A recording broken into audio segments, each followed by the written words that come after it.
Hey there, internet friends. Welcome to That D Plus Show. Class is in session for the only show from that nerdy site that lets you know what kind of quality to expect right from the name. I'm your host, Trevor Starkey, and each week I sit down with a guest to talk about a Disney Plus offering, often of their choosing.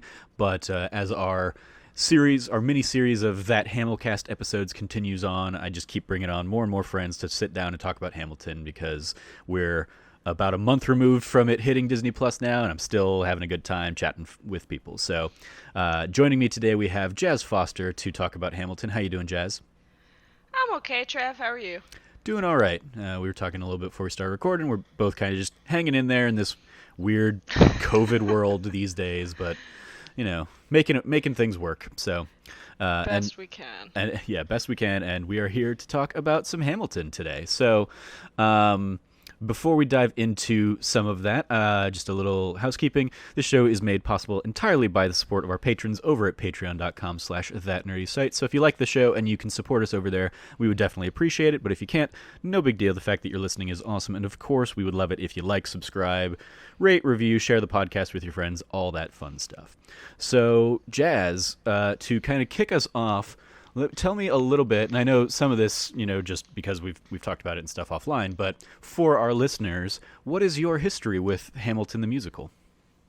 Yeah. So, Trevor, you and I are theater kids. Yep. I'm not sure who else you've had on this. I'll be honest. I know I work here, but All I know good. Logan's been on it, and he's not a theater kid. Yeah, I'm very no. aware of that, living with him. So far, we have had no other theater kids. I will say it was Oh, Logan, excellent. Cameron Hawkins, Josh Brown, and Joseph Moran are the 5 episodes that we've had as of this recording. One of the ones that I've been talking about and have had in the works for a while is Belinda Garcia, but we haven't been able to make the schedules work there. So yeah, you are the first other real theater person I've been able to have on this. A lot of those people had actually never heard or seen or any of Hamilton prior to coming into this. Cam and Logan, I think, were the two that knew the show very intimately and had listened to it a lot, but they'd never seen it. But so yeah, you are really the first one to come on with kind of a theater background and whatnot coming into the show. This is going to be a dorky podcast. Absolutely Awesome. is. Well, obviously, I'd heard of Hamilton, listened to the music voraciously when it came out, and I still listen to it pretty often.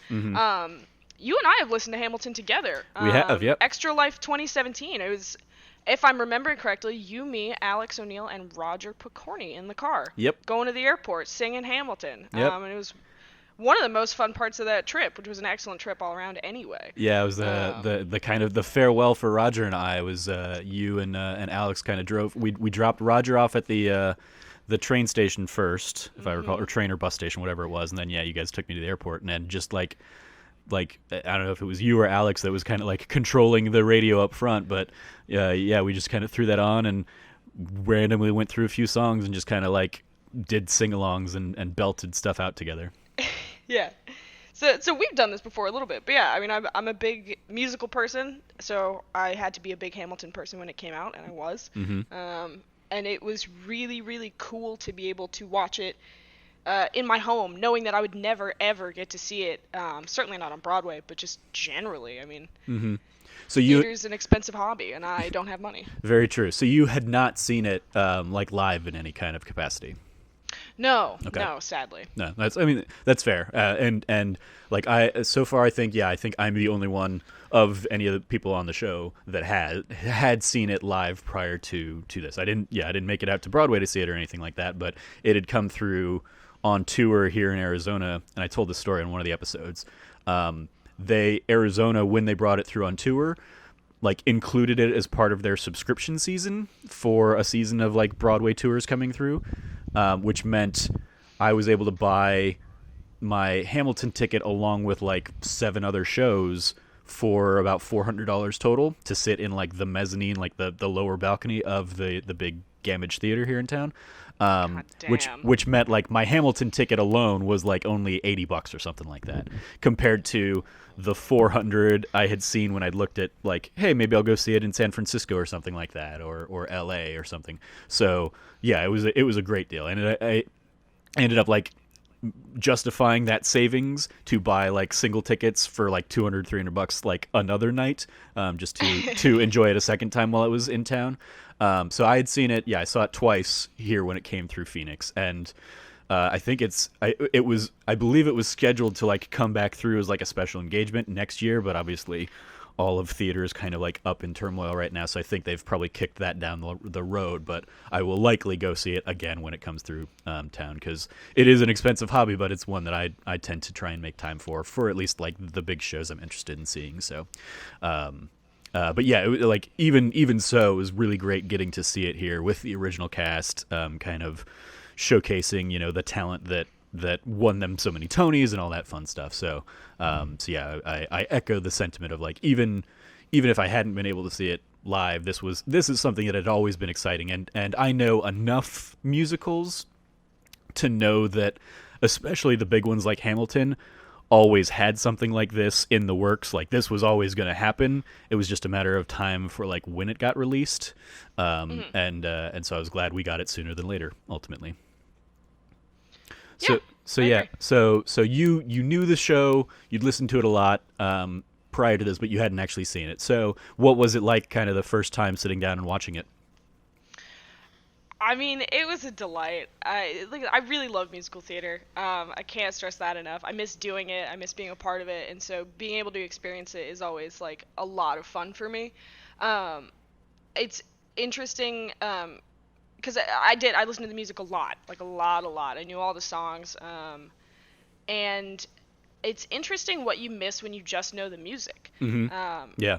And that happened to me definitely a lot, like as a theater kid, but even still as an adult. I mean, like, I didn't see Grease until I was 18. I was in college. Mm-hmm.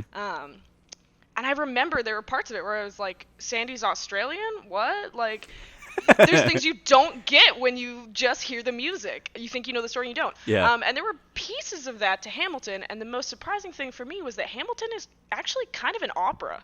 Yeah. There is almost no talking. Yeah. So I kind of did know the whole story from the words anyway. The physicality tells it completely differently, but like, Hamilton's an opera. Yeah, the album in particular has almost the entire show on it, which is one of the unique things that you don't oftentimes get. In my whole, like, all the shows I've listened to over the years and all the cast albums and stuff, I have a cast album that was like the 25th anniversary of Les Mis. That is, because Les Mis is pretty much the only other one I can think of that is like, yep, sung pretty much the whole way through. And so I have that cast album that has start to finish, from singing about 24601 to the end of the show. It's pretty much entirely sung through. And so Hamilton was like another one of those versus, most other musicals, it's like, oh, they have like 12 or 13 songs throughout the 2.5-hour runtime, but there's a lot of like scenes and dialogue in there to kind of like flesh out. And the singing is historically like those moments where characters are so overwhelmed with emotion they can't express it through just the aspect of talking. They have to sing this out. It's such a larger than life moment that it comes out via song. But yeah, Hamilton is very much like, nope, it's sung pretty much the whole way through. And there's really only a couple like elements that aren't on the album that you might get surprised by if you don't know otherwise. One of them that we've talked about a few times on the show is of course Lauren's death is like the one number that's not on the album. John Lauren's death, and then just some of the like the staging moments or like brief little things like that here and there aren't necessarily captured in just the album. So was that like so obviously like realizing that you knew more of the show than you thought you did, like. Knowing that, did you think this was like a 4-hour show? Did you think like, oh man, they've got a lot of songs here. There must be still so much more that I'm not seeing or I didn't know. I think maybe I didn't think about it. Uh-huh. I felt like I was getting a pretty full picture by listening to the album. Mm-hmm. And I just assumed there must be bits of it that we were missing. For me, the bits of it that we were missing were the staging, were the performance of it, and that's obviously a huge part of musical theater. Is that like no matter how many times you listen to the cast recording and you hear all the songs, you're never going to get the full emotion of a show without seeing it. I think, anyway. And there was so much added to the show by seeing it. And I mentioned to you I was taking notes throughout it. Mm-hmm.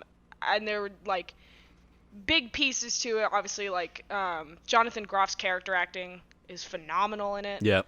I'd be surprised if that hasn't been mentioned yet, but, like, the character of King George is so over the top and goofy. Like, the way he walks by crossing his legs over, like, little things like that. Mm-hmm.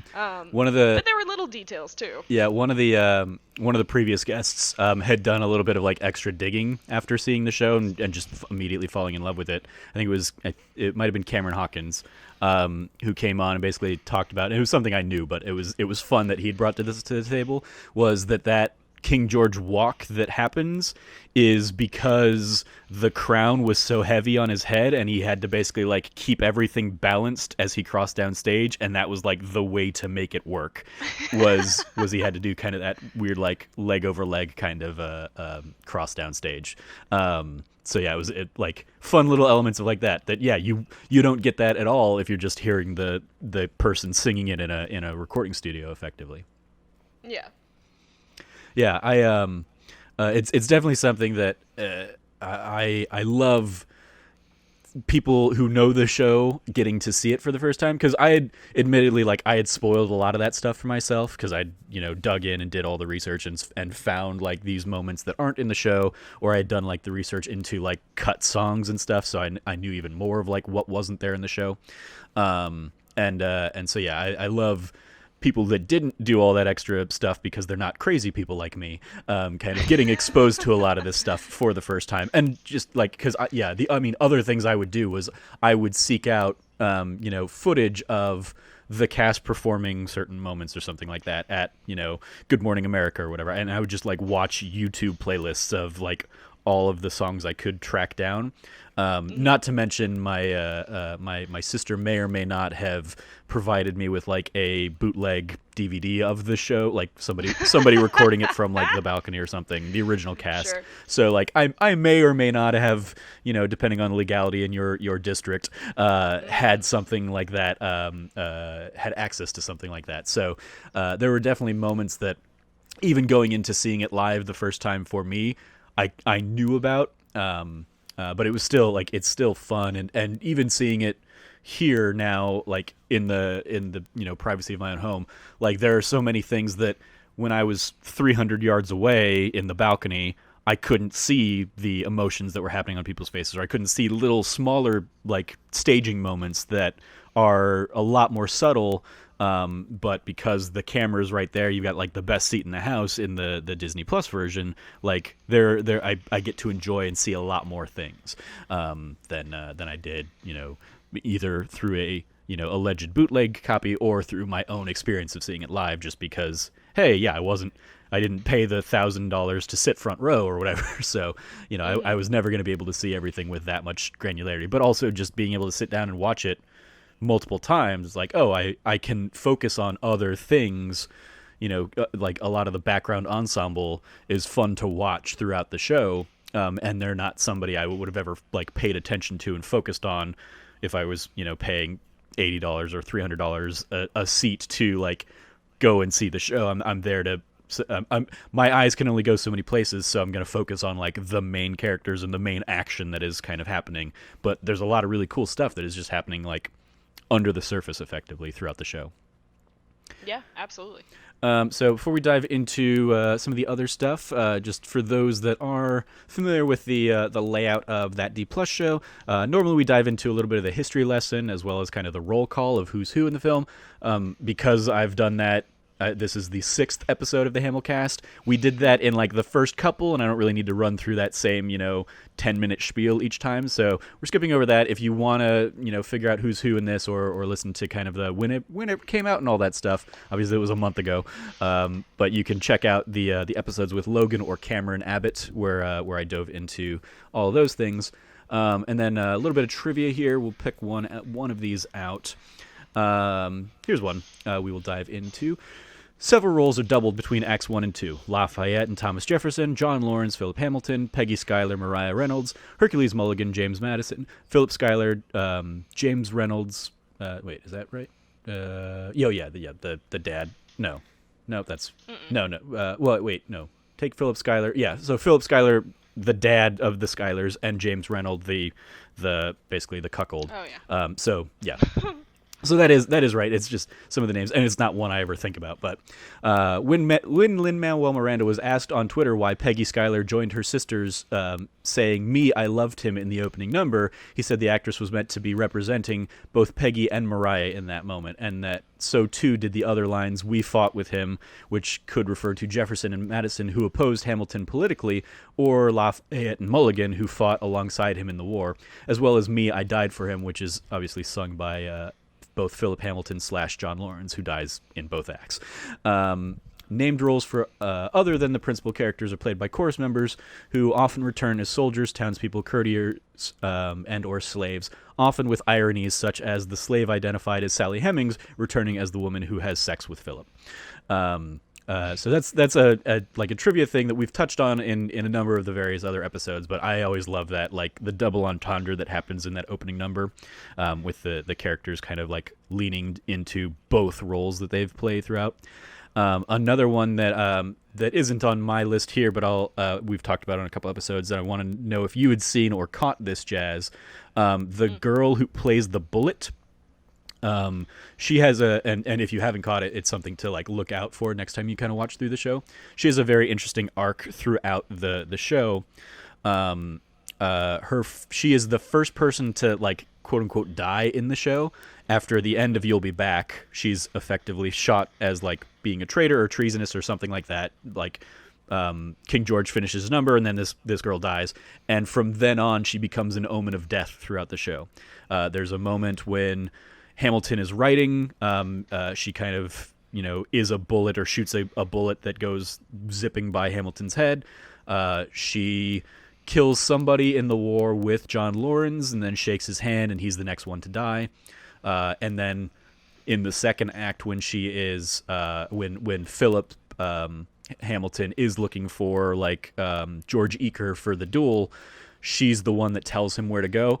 And he's flirting with her, so there's the added joke there of he's literally flirting with death. And then obviously she is the bullet in the final duel between Burr and Hamilton. So that's just one of those, like, that's a really cool little through line for that ensemble chorus member, if you kind of pay attention to them throughout the show. And that's one that I didn't know of until I saw somebody posting and sharing about it after this went live to everybody else, and somebody had kind of done that extra little level of analysis on her. So, yeah. So yeah, the one of the questions that I kind of gave you beforehand is one of the questions we've been asking, obviously, a lot of times on this show, and like when you came on and talked about Percy Jackson, we talked about, hey, does this movie hold up compared to when it originally came out?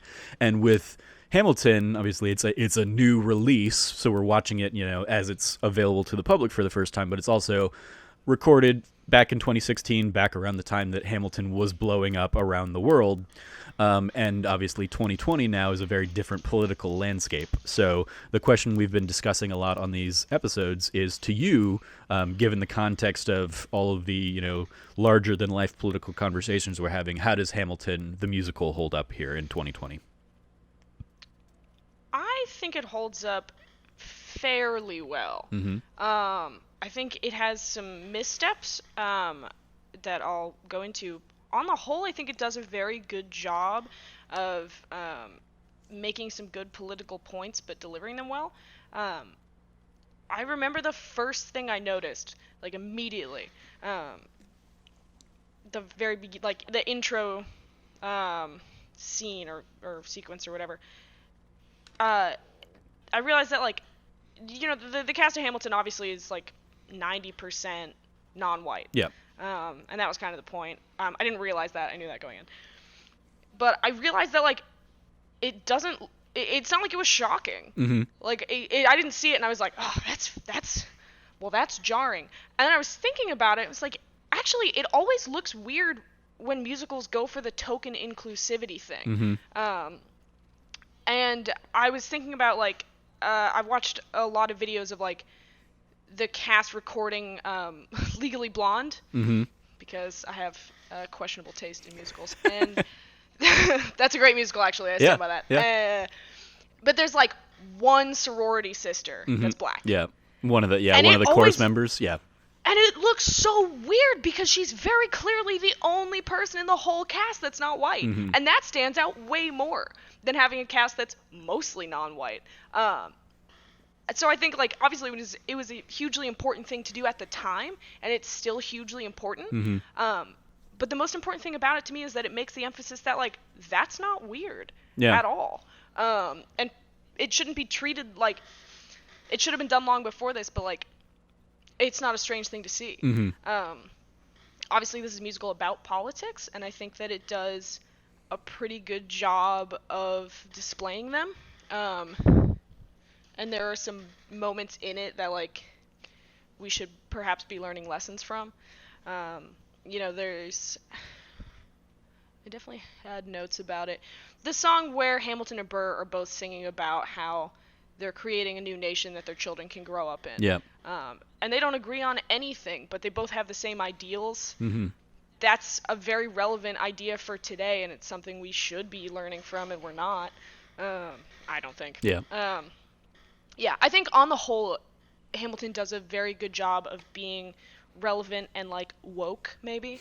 Yeah, okay. My issue with Hamilton that has stuck with me is that I think, and I know it's like, this is the easy argument for it to be like, well, it's a product of its, like, you know, it's set in the time period where this was whatever. Yeah. It's very sexist. It's very sexist. And not just, like, you know, it makes little jokes that, like, you know, next time I see Jefferson, I'll tell him to put women in the sequel. And you're like, yeah, female empowerment.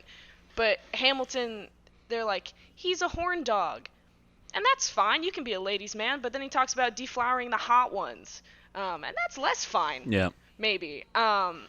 There's a lot of issues for me with the song Say No to This, where he keeps talking about how, like, oh, she's so helpless, and I couldn't help it. Like, that's, like, kind of...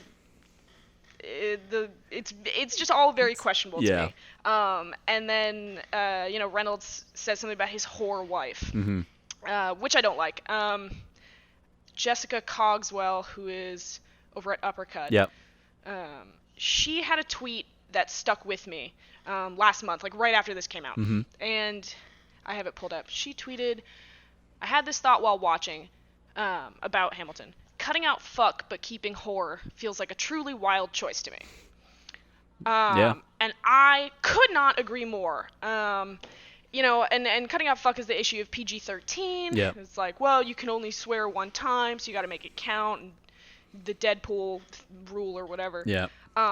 But isn't that a bizarre rule? It's, I mean, that, you know? Like, yeah, that is the sexist, like, backing of the MPAA, basically. Or, I mean, like, even to a lesser degree, and obviously not the point of that sentiment or Jess's tweet, but, like, the idea that, like, historically violence is perfectly fine in a PG-13 movie, but if you say fuck twice, oh, nope, that means rated R, boom, you're done. Sure. Is laughable. Like, our America's, I mean, and it goes to, you know, the gun debate and all that stuff. Like, America's relationship with violence is far more acceptable and accepted in society than America's relationship with sex, or gender issues there. And so much, like, I remember studying in high school and college and stuff, and so much of that, like, goes back to our very puritanical roots and stuff, is that we're, like, we're a very repressed society, compared to, I remember going to England for the first time after I graduated high school, and just, like, on regular TV there were just, like, music videos and stuff with women with their tits out and stuff like that. And it was just like, oh, this is jarring to just be able to, like, turn this on and it's there for anybody to see, or you know, ads on bus stations that were, you know, featuring topless women or something like that. It was just like, oh, there's a different relationship to sex over here in Europe compared to where I had, you know, completely grown up and stuff. So yeah, that's and even that is something that, like, I absolutely, like, through my own stupid, you know, male lens, don't even think about whore in that, like, as denigrating as it clearly is.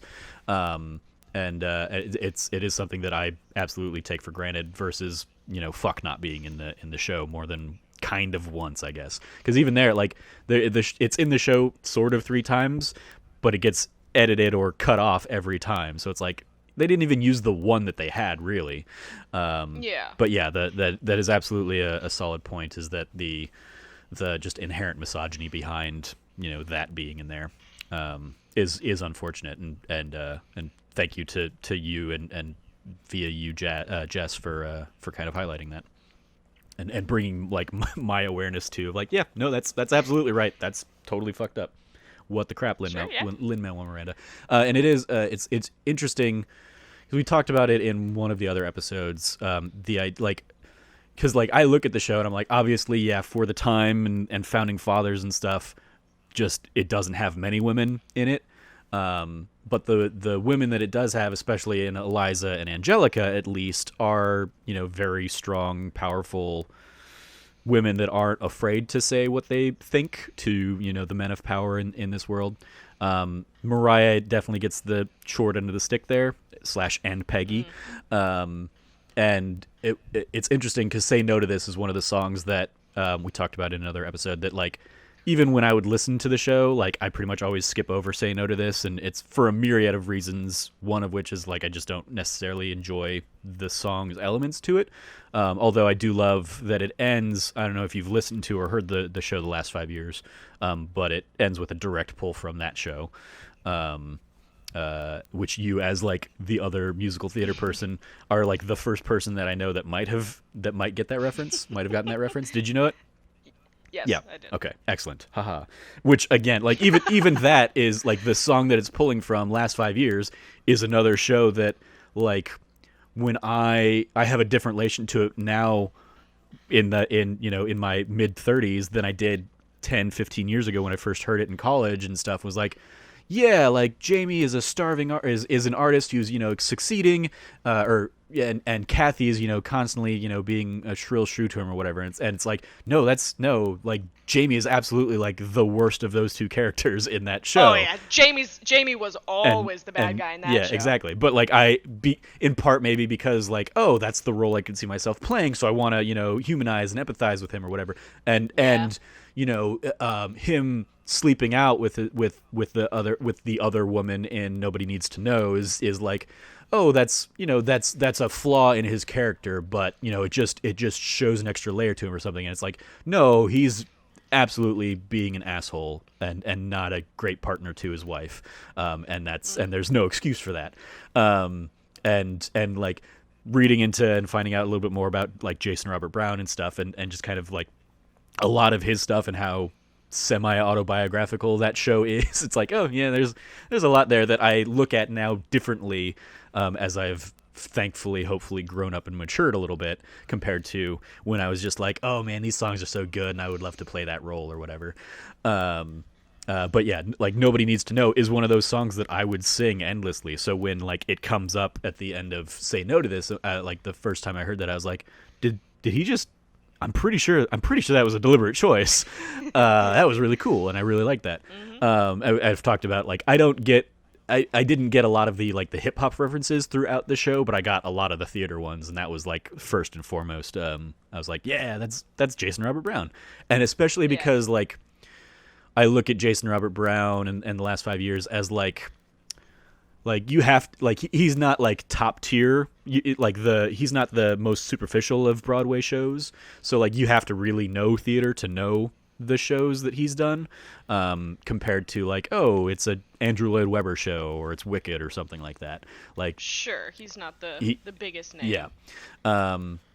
So yeah, but even so, like, Say No to This, yeah, I'm just kind of, like, part of it is I just don't like the song as a whole, really, but then we talked about examining, like, oh, and it's also because that's the moment that Hamilton does that same Jamie thing, and I don't want to, like, I want Hamilton to be a better man than he is, basically, and that exposes him for the shitbag that he, also was, kind of thing, or his problems with infidelity and stuff. And it's like, if it's the dumbest, oh, if I don't listen to that song, he's a little bit, of a better guy in my eyes or something like that is probably what's subconsciously happening in my mind. But I can still recognize, Sure. like, hey, no, it's like, no, he's like, what I love about the show is that pretty much all these characters are shades of gray. Like, nobody is. It tries to pull them down off the pedestals that, like, we so often mythologize them as, and basically say, like, hey, all these people had their problems. That doesn't mean they didn't do these great things. It just means, like, here's a clearer picture. Here's a fuller picture of these people.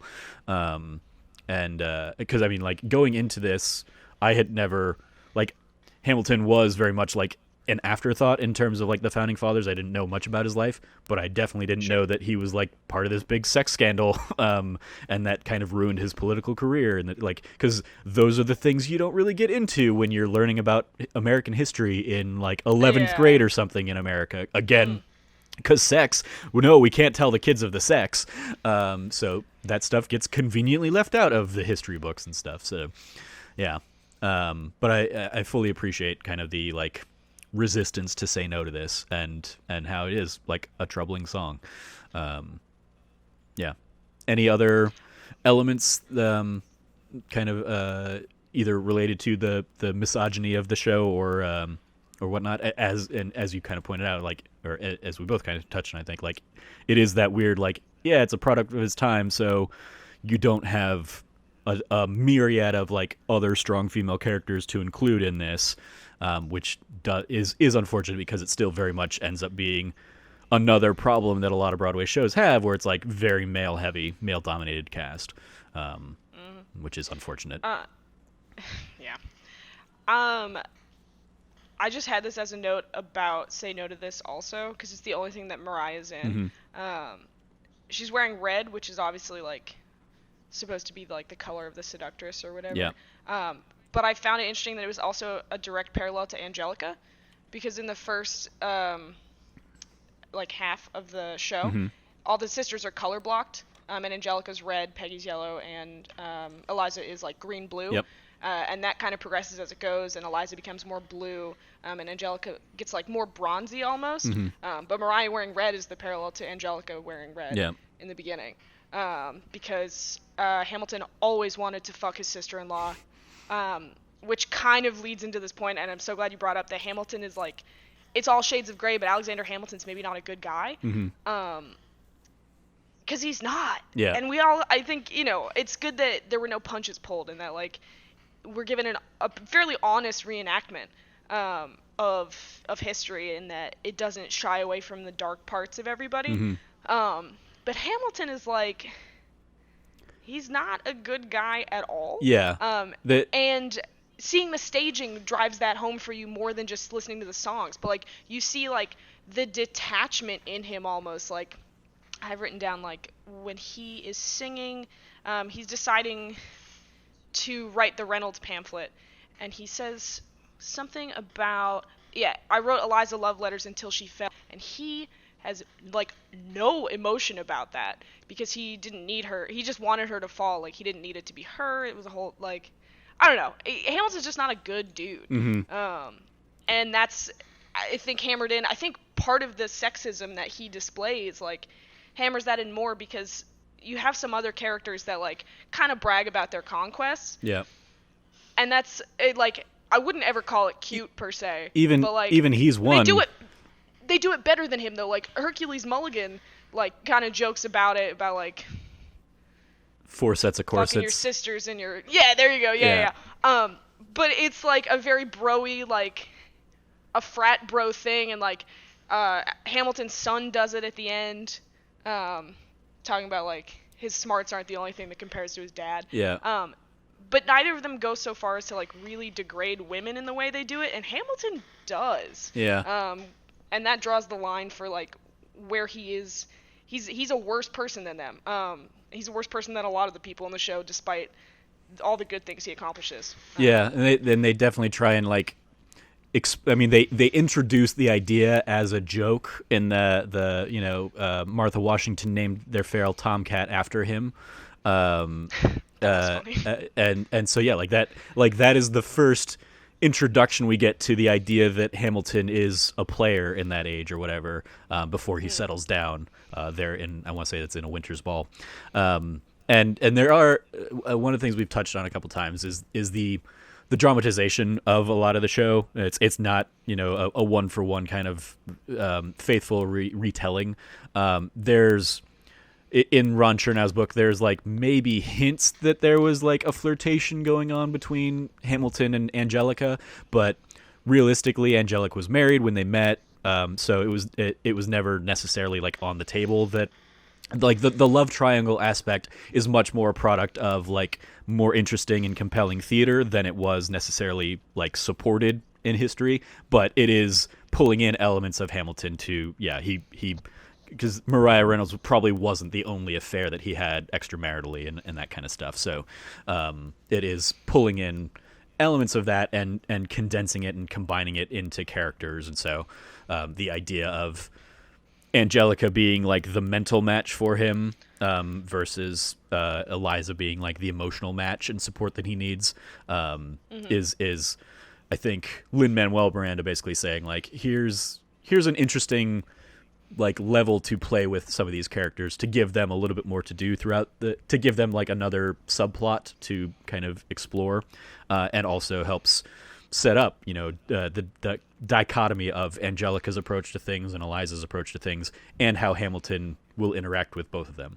One of my favorite staging moments in the show comes in, I think it's in Nonstop, where it's the end of Act 1 where Hamilton is basically being asked to go lead the country or whatever. Angelica walks down stage with him to say, "Hey, I'm going off to London," and they kind of like they part, and the turntable moves Angelica away. Hamilton just kind of stands there, and it moves Eliza right into like his view, and they basically meet up and kind of head the other way. It's this weird like Hamilton doesn't even have to move, and the women in his life just kind of like replace one another. Yes. And it's just a great use of the turntable to kind of subtly plant those seeds of how reliant he is upon them for those kinds of different aspects of their lives, and he doesn't get them all from one person, I guess. Sure. Cool. So let's dive away into just kind of what, like, especially as somebody who knew the show very intimately, like you did, and has kind of a love and background in theater. What are some of your favorite moments from the show? Favorite moments, favorite scenes, favorite characters, favorite staging elements, any of that kind of stuff? Oh man. Characters. I love the women in the show. My favorite songs from the show are the women's songs. Mm-hmm. Satisfied and Burn have always been like two of my favorites, and seeing Satisfied took my breath away. Yeah. It was so well done, and the lighting was perfect, and the whole beginning of it where it like transitions into her memory was just like so flawless. Yeah, that's always one that is it's like you get, at least I got when I was just listening to it, the whole sequence of Winter's Ball into Helpless into Satisfied. I got that when we're seeing Satisfied, like they have the whole like rewind, and so I was like, oh, okay, we're probably now seeing things from Angelica's perspective, and there are a couple like verbal cues that kind of echo like, oh, yep, now we're seeing the other side of the conversation. But the way they like handle the staging is still something that's like you have to see it to believe how well they execute on it, I think, and it's one of the absolute joys of like, even if you know the show really, really well, like seeing that is on a different level. It takes the show to a different level, the way they kind of made all that work. Yeah, it's incredible. I also love Madison and Jefferson, and then by the same token, Lafayette and Hercules Mulligan. Mm-hmm. Jefferson and Madison particularly, like, their interactions are so perfect. I didn't realize from the songs, too, that Jefferson has so much personality. Mm-hmm. He was such a delight to watch, like, prance around the stage, like, just high-kneeing everywhere. And those two men are also so talented and so handsome. I know the internet has been on fire for Daveed Diggs, and he is a very good-looking man. But, oh my God, the dude that plays Madison, wow. Yeah, Oak. Yeah, he is fine. So that was a pleasant surprise for me. There's given that I don't know if you have sought out any. So for a lot of Broadway shows, they'll do like, oh, we're going to give away, like, we're going to do a lottery. We're going to hold a lottery, and people can get a chance to win very cheap, like, front row seats. You just have to show up a couple hours before the show. Hamilton did that, and they said they had such, like, demand that they wanted to, even if people didn't walk away with tickets to the show, they wanted to give them something because so many people were showing up for that. So they started doing what they called the Ham for Ham kind of performance, where a couple of hours before they would do, random little things. And there are a couple that I had not seen until going back and like digging a lot of them up here in the last month or so. But there are a couple with Oak, who plays Madison, and Hercules Mulligan. And like one of the first ones he did was he, in the voice of Mickey Mouse, sang Wicked from Defying Gravity from Wicked. Incredible. And then they had like a follow-up sequel to that where he does Maureen's like performance from Rent again, oh my God. again in a Mickey Mouse voice. That just like both of them are very fun to watch. So if you're a fan of Oak, I certainly recommend checking those out. I can track down the links and send them to you after the show, and I'll put them in the show notes for this episode as well. Perfect. I also realized that I love the song "Wait for It," and I did not put enough stock into it before I saw the show. Okay. Like before I watched it. Mm-hmm. I couldn't tell you why. It's very catchy, it's a good song, but it just never really clicked with me, and watching it performed was phenomenal. I mean, that whole sequence is really, really well done, but like watching the emotion that he pours into that. Yeah. And that's another big part of like seeing a show live or being able to see it, filmed back. There's so much emotion that you don't get in a recording because you're not like performing for an audience, and it's not as in the moment. Yeah, I mean, even if you're seeing it live, it's really hard to see like the detail of somebody's face. Like you're seeing like the blocking of it, but you can't. Mm-hmm. I mean, like I couldn't see the actors' faces when I was watching it. When I saw it live. So that's another element that is like the benefit of seeing it with the cameras there recording their performance. Either because this was basically.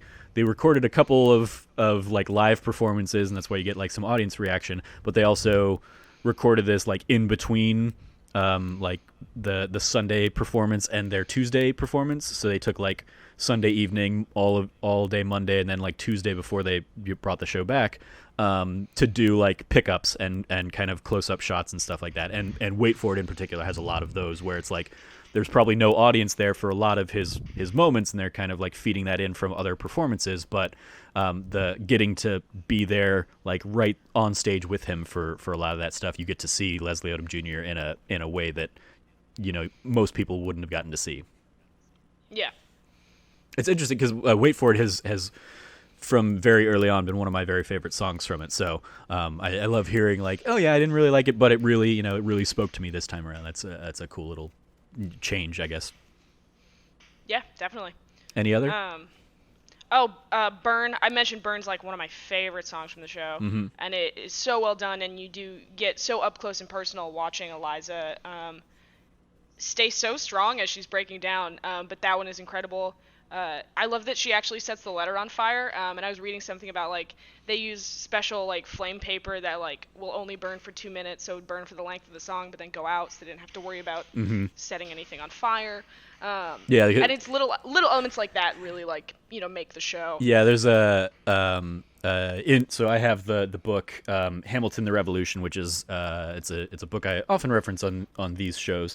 It's basically like part behind the scenes, like the making of, and costume designer kind of coming in and talking about his decisions, scenic designer talking about, and props and all that stuff. And then it's like the other part is like the liner notes that Lynn put together and has like little footnotes on like little references and stuff. And in there they talk about the like some of the props decisions, and for Burn, I think there's backup matches in there for if the flame went out while she's walking out on stage or something, so she can like get it going again, as well as fire on stage is like one of the big like OSHA, like you have to have a whole bunch of other regulations going on. And I know this from when I did shows that had fire on stage, like per OSHA regulations and standards, like if there is a flame on stage, you have to have somebody on both sides of the house with a fire extinguisher in hand as while that is going on. And you have to have basically like a way somewhere nearby on stage to put it out. And I believe that like what they had is, I think in the lantern there's basically like a pile of sand that can basically be like grabbed and dumped on the flame if they need it or something like that. So and in the bucket, I think there's like maybe a hidden compartment that could be opened and would just dump sand on there to put the flame out. So like I love that, like that's an element that you like were drawn to, because I whenever I see that, I'm like, oh, I know there's a whole bunch of stuff that nobody's ever going to see. There's an iceberg below the tip of this iceberg right here, that in order to meet standards and guidelines and stuff, there's a whole bunch of other stuff happening right there. Any other moments there, or any other characters that really jumped out at you as like, oh, they translated so differently in like seeing them on stage? I would say like the camaraderie between Hamilton and Lorenz and Lafayette and Mulligan is so dynamic. Being able to watch it, and the first thing I thought, like they meet up, the Hamilton meets them all and they're drinking and they have their refrain of like, the story of tonight and all this stuff. And I was so struck, so I was like, I have served those dudes before. Like, I've seen a lot bartending. Like, I've served that, like, once a week. I used to see guys like that who are just, like, going out to have a good time, not for a long time, whatever. And it was so real, and it translated so well, like, to modern days, where it's like, it was just some bros trying to live their best lives. They were like a little frat. And it was so perfect. They interacted so well, and they were so goofy, and it was just so perfect. And I keep coming back to physicality, but it matters so much in performance, and it's all the stuff you don't see. And like, I remember being struck by watching Jonathan Groff as the king in the first time he comes out, I think. Yep.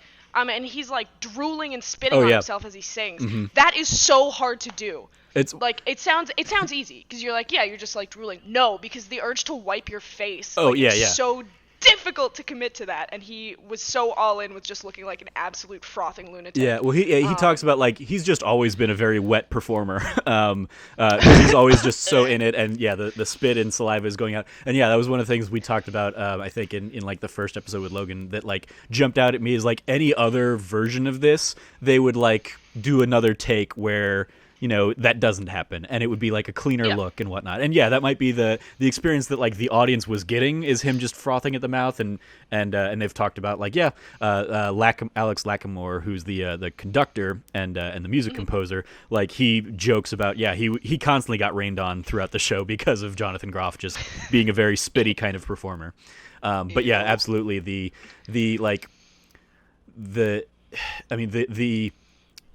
immediate impulse would be to like wipe that off so you're looking good and whatnot, but it plays into King George's madness that he doesn't, and that he just kind of goes along with it. Real quick, back on Story of Tonight, a couple things that I love about that number, or just kind of that the quartet there of gentlemen. One is one of the things I never caught just listening to the show that I have like so much more appreciation to watching it, is how they trade off like who's keeping the beat and who's doing like the beatboxing and stuff. I guess listening to it the first time, I just figured it was like, oh, chorus ensemble or somebody behind them, but it's Mulligan is doing it, but then when Mulligan does his verse, Lawrence takes over or something like that, and they just have that great repertoire that they work off of. And then kind of in a meta sentiment of it, Leslie Odom Jr. talks often about seeing an early workshop of Hamilton before he was ever cast in it. He talks about how like he got like the last seat and he was excited to see it, and he talks about that moment, seeing 4 men of color together on stage. He talks about that being like the revolution, and what what was unique and special about Hamilton. Like, yeah, everything else like that it does is really cool, but for him as a black man, seeing, you know, seeing four men singing about camaraderie and togetherness, being men of color, was a very like moving and powerful experience for him that, you know, he just relishes now getting to be a part of that. Sure. And it is, you know, going back to it, it's a huge deal that shouldn't be a huge deal. And we've been seeing it more and more because we've been seeing so many firsts. And it's hard to find the line between, like, being celebratory for these things happening and also being like, it's 2020, why is this a first? Yeah. But it is so refreshing to see.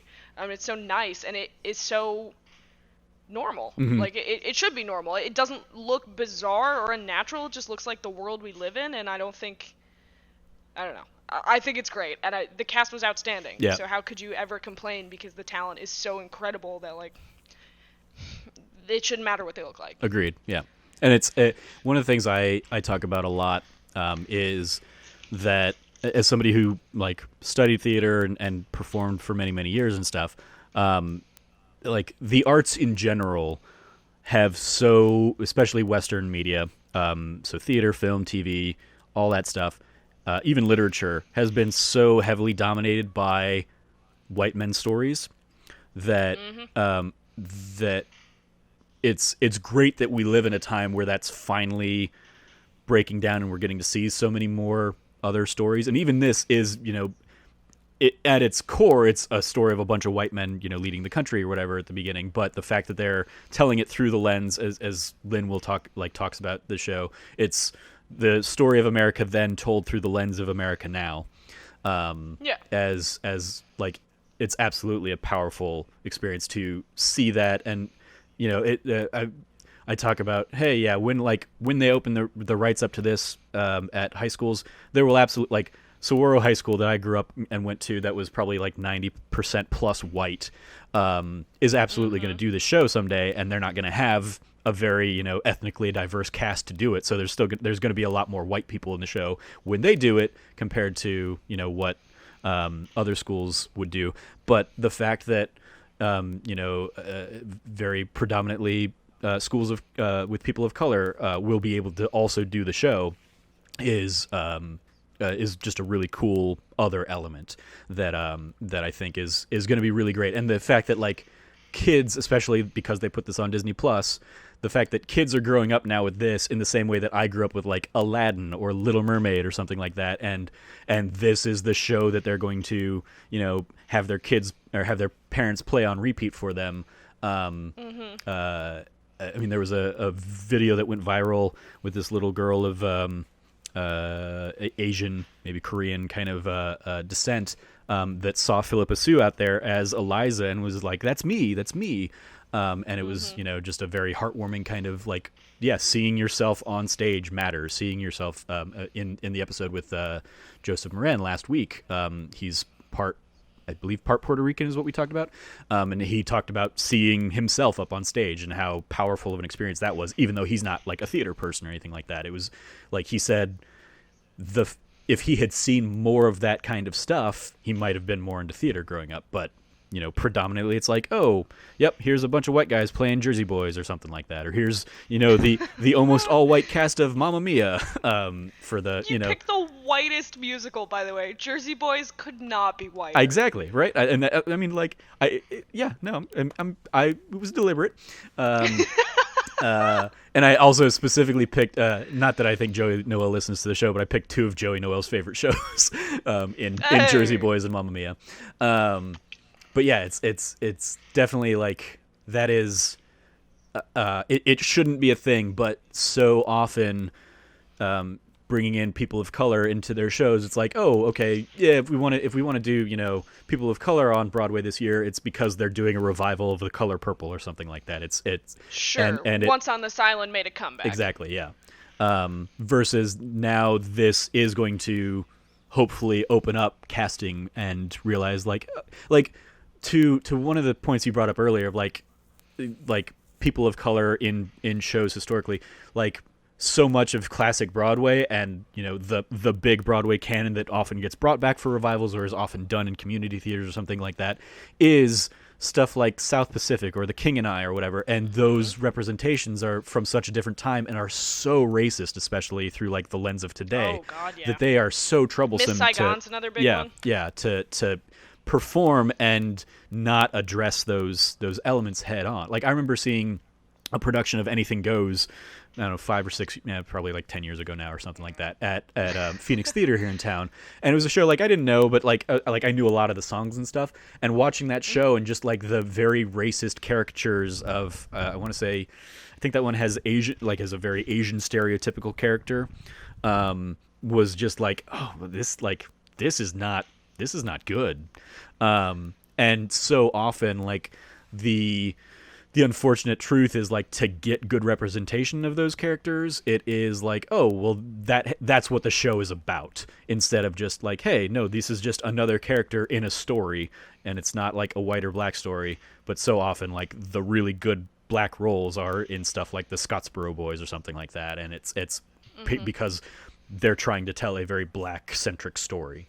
And it's one of my biggest hopes is that this show does kind of like break down some of those walls, and especially in lieu of like Black Lives Matter and just the systemic racism conversations in America. There have been a lot of things going around in the theater community talking about like, yeah, we haven't been great. We need to all be better about this. And I'm hopeful that that messaging sticks and kind of breaks through, and we get to see kind of just colorblind or color conscious casting in a way that we haven't necessarily in the past.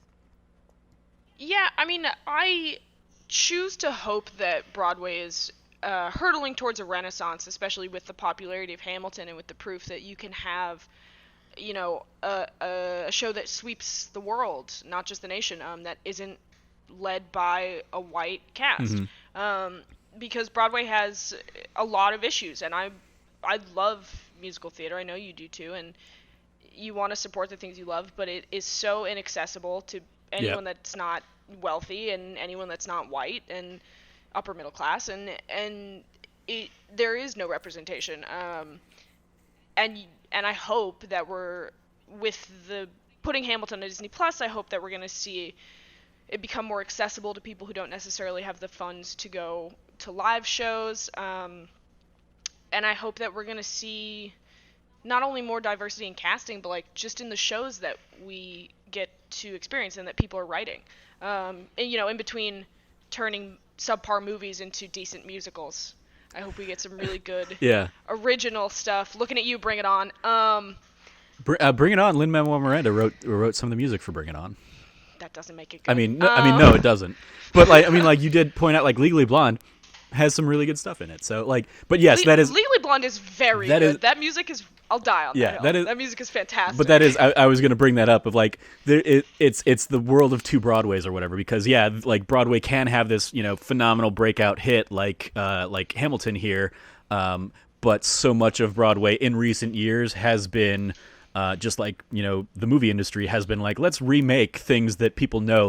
Let's put Rocky on stage, or let's put Billy Elliot on stage or something like that. Sure.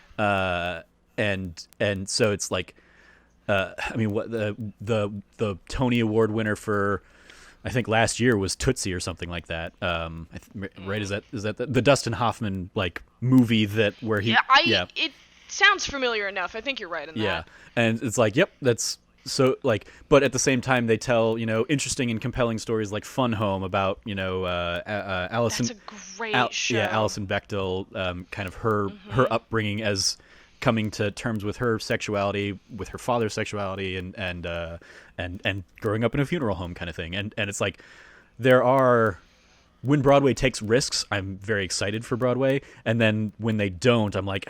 But at the same time, like Once is one of my very favorite shows in recent years of anything, and that's based off of an indie film. So, sure, yeah, it's Falling Slowly, right? Exactly, yeah. So it's like it comes and goes on like what is really great. But yeah, to your point, like I absolutely echo a lot of like calls for that I've seen kind of coming out of this is like every Broadway show should have some kind of like filmed version that is made public to the people, and a lot of them do. A lot of the big ones especially do. And yeah, my hope would absolutely be that like the Broadway producers see the success that something like Hamilton has, and just even look at it as like, hey, we can put that, like we can record it and we can sell it off to a streaming service and make more money on the show that way. And because it's not like, in the grand scheme of things, it's really not going to impact Broadway sales, because the people that are going to go to see a show on Broadway, the people that are going to go see a tour of the show or something, 99% of them are going to go see it because they love that live experience of theater. They're not going to see it because there's a an option available at home or something like that. We did Les Mis the year after the film version had come out at Phoenix Theater, and still we're selling out pretty much every night of the run of that show because people wanted to see what that looks like live. They wanted to see kind of the spectacle in person of it. It's the same reason, like, hey, yeah, musicians can sell their album and still have concerts and people show up. Like the draw of a live performance doesn't get removed because you can see it in the comfort of your home. If anything, it's going to open up more eyes. The fact that more people probably saw Hamilton 4th of July weekend than had seen it in the entirety of its previous 5 years of running, just because of like the accessibility of it is staggering, because of really realizing that, hey, yeah, they can probably only fit on Broadway, they can only fit like 1,000 people in a house a night kind of thing, so you're limited to 10,000 people a week maybe. So you do that 52 weeks times 5 years or whatever, and you're nowhere near the millions of people that had Disney Plus as a subscription, that were looking for something to do and had heard the buzz of it and all that stuff. So yeah, sure. I think you've hit on a huge point here too, where it's like you're not going to convince people who aren't into musical theater to go see a show, but you might convince them to watch it at home or to see a movie. Yeah. And that's why I was so thrilled when Hamilton came out on Disney Plus. Conversely, it's why I was so goddamn angry that they made Cats a movie. Yeah. Yeah. Did you? Maybe, I don't know if you relate to this, but like I heard that come out and I was like, you're making us look bad. Like, people are already like, God, theater kids are so fucking weird, and we are. But like, there are so many good musicals, and they were like, what's the next movie musical? No, like we did Chicago, we did Rent, got some bangers. What's next? Cats. Nobody likes Cats. Nobody likes Cats. Cats. And it just blew me out of the water that they were like, let's do Cats. I loathe Cats. I hate it with a passion. It is the worst. As you should. Is one of the worst shows I've ever seen. Second only to maybe Starlight Express, which is another Andrew Lloyd Webber show. Oh my god, I'm so glad. I was going to bring that up if you didn't. Like, that was one of the very first shows I ever saw live at Gamage here in town, which is the big like Broadway producing house. Live? Yeah, they did a tour of it back when I was in college, I think. Like my first or second year of college. And I watched it and I was just like, so it's The Little Engine That Could, but with songs, and they're just all on roller skates. Would you call it a train wreck? Absolutely. And I'm pretty sure every review of that show calls it a train wreck at some point, because it's the pun that's too easy to miss. Yeah. It's just a very horny version of Thomas the Tank Engine. Exactly, yeah. It's just, it's real bad. But Cats is... A lot of drugs went into Cats that. is terrible, but like because I studied theater, because I love these kinds of like analysis things, I'm like, why was Cats so successful? Why did it work? And part of it is just the craziness of the 80s, absolutely, but it's also like, and it's something I didn't consider until like somebody else kind of pointed out, like Cats thrived on New York's tourism, because anybody from any part of the world could go and see Cats and see the spectacle of the show. They didn't need to know what the hell was going on, because even if you speak English, you don't know what the hell's going on in that show. It's just a bunch of random T.S. Eliot poems thrown together. There is no plot. And so like it got by on spectacle alone, and because it was a show that didn't rely on like the barriers of understanding the language. Conversely, like Hamilton, probably a significantly tougher sell to a non-English speaking audience or something like that, because it's so dense with the language. And one of the things Sure. that even that came out. So originally the show was Hamilton was going to be released theatrically next year, and that the fact that they pushed it up to 4th of July this year meant that they weren't able to do all of the like subtitle translations for other languages that they wanted to have for it ready to go. So those are eventually going to get rolled out into Disney Plus, and you will be able to see kind of like other versions of the show and translations and stuff.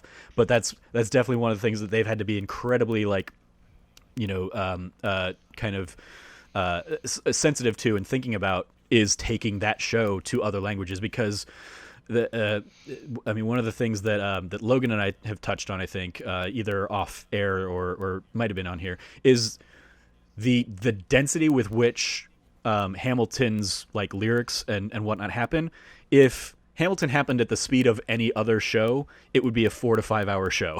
But because it's using the language of hip hop, using the speed and rhythm of hip hop, they fit so much into so little time that you don't realize how overwhelmed you are by the words and the story that you're getting. The exposition that you're getting throughout the show is incredible compared to 99 to 100% of other Broadway shows. So it's definitely something that makes it even harder to like translate into Japanese, or not, let alone like the fact that it's so ingrained to one culture's very like historical kind of like context, like outside of like, oh, like the people across the pond in England know their side of the story, so they might enjoy part of this story. But like even I think I was talking with Joe, whose mom or something was English, or somebody I was talking to recently was like, yeah, my mom was British, and so she didn't know a lot of like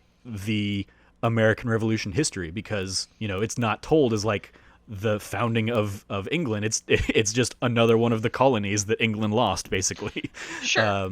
So it's not this like big impactful like everybody learns about this in world history kind of like, especially not to the detail of Hamilton here. So those are all elements that I think are fascinating, that I look forward to seeing how more and more audiences are able to be exposed to a show like this through kind of that the opening up of the languages and throwing in extra subtitles or voice tracks or something like that on top of it. Sure. Any other favorite moments or scenes or anything you wanted to kind of touch on before we wrap up here? I love the blocking when he's singing about being in the eye of the hurricane, just because it's a literal blocking. Mm-hmm. Stuff like that always like hits very nicely. That the finale was just like so perfect. His final monologue and then the ending with Eliza. Mm-hmm. It's just all so good. So this is something we've touched on in a couple of the episodes, and I'm curious, given you are the most theatrically versed person I've had on this show to talk about this so far, what is your interpretation of the ending? Specifically, Eliza kind of looking out and gasping. What do you think is happening in that moment? I have read all the discourse from the actors and from Philippa Sue in it, and how she had mentioned that it meant something different to her every night. For me, it was a very big buildup of like,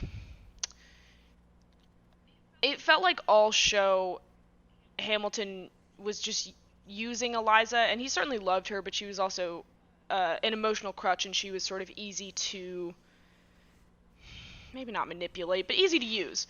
And her last song and her last monologue is so heartbreaking to me, because she's singing about, will this be enough for people to remember me, for my story to be written? Because she has to work so much harder than him, because she's a woman and because Hamilton is loud, and there's all these factors, and she's trying so hard once he's gone so that they'll remember him as a good person because she did all this stuff.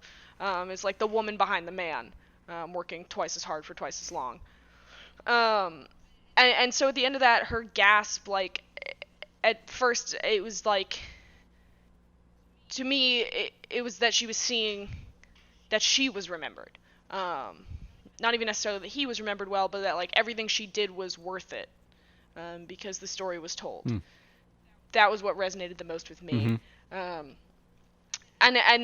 reading the cast description and Philippa Sue's description, like I said, I loved that sometimes she interpreted it as like finally seeing the audience, that it was a fourth wall break. I think that's super clever, and I think I could definitely see that as an interpretation of it. And it as a very literal like realization that the story is being told is like seeing your audience, seeing that you're seeing the people that are receiving your story.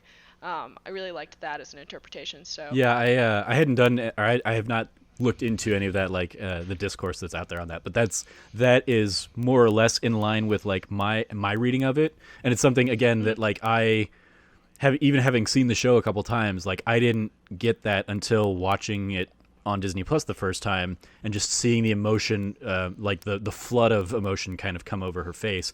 And so yeah, for me it very much was like the whole idea of who lives, who dies, who tells your story being,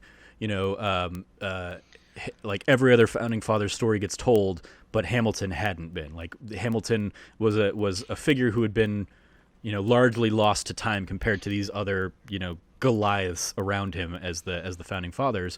And so the idea that Eliza had put so much work into this, it was like for me, seeing that moment at the end is like her overwhelmed with emotion at seeing the audience that is seeing his story told now here in 2016 or 2020 now, or whatever the case may be, like and just being like that moment of like, I did it. It worked.